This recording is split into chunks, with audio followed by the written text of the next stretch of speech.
Were you shocked at what happened this week to Mr. Corbyn?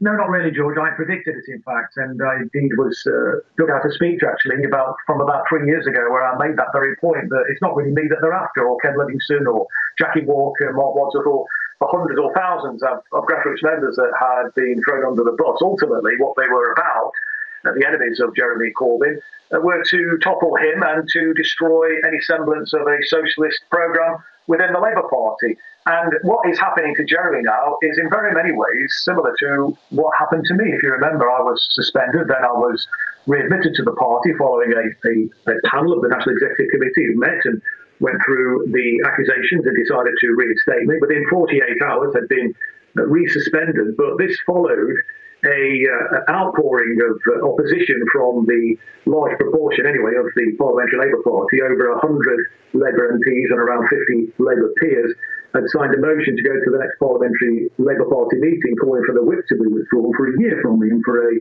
inquiry to be mounted into how it was that I was reinstated in the first place. And the hyperbole was so intense that the General Secretary decided to resuspend me, and that was then endorsed by the National Executive Committee. And then, as you may remember, George, I took the Labour Party to the High Court and defeated them in the High Court. Actually, they tried 3 times prior to the High Court hearing to get the hearing delayed.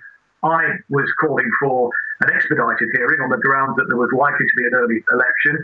What their lawyers were arguing in court in 3 preliminary hearings was that there's no evidence that there's going to be a general election. We have a fixed-term parliament now, and Mr. Williamson is merely speculating. Obviously, the judges threw it out on each occasion, and on the third occasion, they didn't just throw back out.